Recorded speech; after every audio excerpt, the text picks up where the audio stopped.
Hello everyone. कुछ कहानियां होती हैं जो सुनी नहीं जाती, महसूस की जाती हैं। और आज की कहानी भी कुछ ऐसी ही है।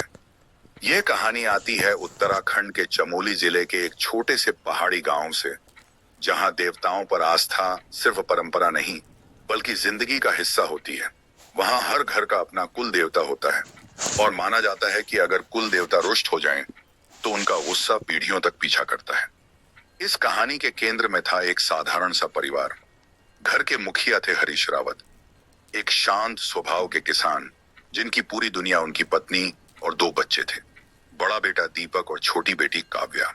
हरीश की पत्नी सावित्री रोज सुबह सूरज निकलने से पहले उठकर घर का काम करती, फिर पास के मंदिर जाकर अपने कुल देवता की पूजा करती।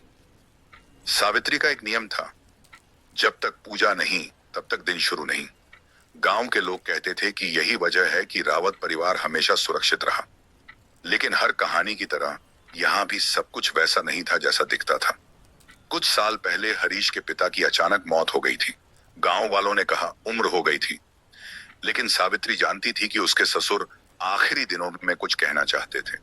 कई बार उन्होंने आधी रात को उठकर मंदिर की तरफ देखा था, जैसे किसी से माफी मांग रहे हों। उनकी मौत के बाद से ही घर का माहौल बदलने लगा। सबसे पहले बदला दीपक। दीपक पहले एक हंसमुख बच्चा था, स्कूल में अच्छा, दोस्तों में लोकप्रिय।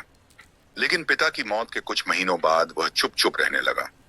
रात को नींद में उठकर बैठ जाता और अंधेरे में किसी को घूरता रहता। एक रात सावित्री ने उसे पूछ लिया, क्या हुआ है बेटा? दीपक ने धीमी आवाज में कहा, दादा रोज आते हैं। सावित्री हंस दी, मरने वाले वापस नहीं आते। दीपक ने उसकी आंखों में देखा, जो मरे नहीं होते वो आते हैं। उस रात सावित्री सो नहीं पाई। धीरे धीरे दीपक के शरीर पर अजीब निशान दिखने लगे। उसकी पीठ पर जलने जैसे निशान और सीने के बाईं ओर नीले रंग का गहरा दाग, जैसे किसी ने जोर से उंगलियां गड़ा दी हों। हरीश इसे नजरअंदाज करता रहा। उसका मानना था कि डर और वहम से कुछ नहीं होता। लेकिन काव्या काव्या हर दिन और ज्यादा डरने लगी। वह कहती थी कि रात में कोई उसके कान के पास सांस लेता है।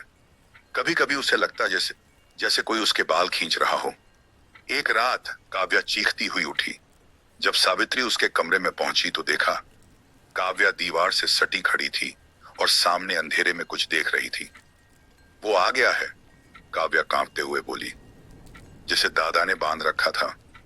अब सावित्री डर चुकी थी। अगले दिन वह गांव के पुराने पुजारी पंडित भैरव दत्त के पास गई। भैरव दत्त ने जैसे ही घर की तरफ देखा, उनका चेहरा सफेद पड़ गया। उन्होंने कहा, तुम्हारे घर में कोई पुराना कर्ज है और वो मांगने आ चुका है।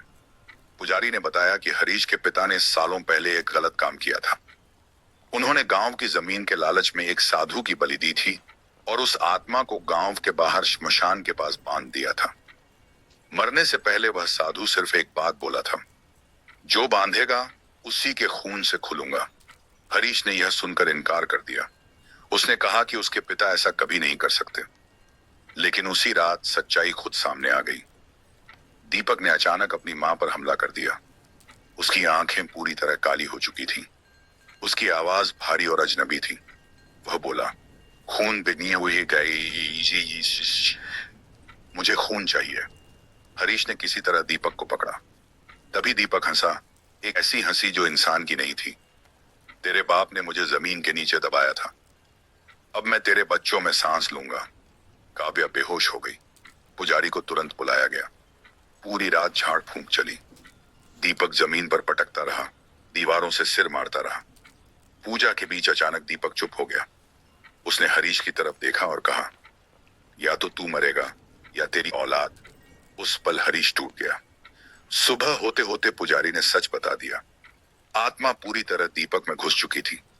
अगर उसे रोका नहीं गया तो वह काव्या में भी चली जाएगी। एक ही रास्ता था, बलि। उस रात गांव के श्मशान में आग जली। हरीश खुद दीपक को लेकर गया। कोई नहीं जानता वहां क्या हुआ। बस इतना पता है कि सुबह जब लोग पहुंचे तो श्मशान में दो लाशें थीं, हरीश और दीपक। काव्या जिंदा थी। उसके शरीर पर सारे निशान गायब हो चुके थे। आज भी उस गांव में कहा जाता है, रावतों का घर खाली है। लेकिन रात में वहां दिया जलता है, और अगर कोई उस घर के पास रुक जाए तो उसे एक बच्चे की आवाज सुनाई देती है, मैं बच गया, अब तुम्हारी बारी है। कुछ आत्माएं बदला नहीं लेती, वे इंतजार करती हैं।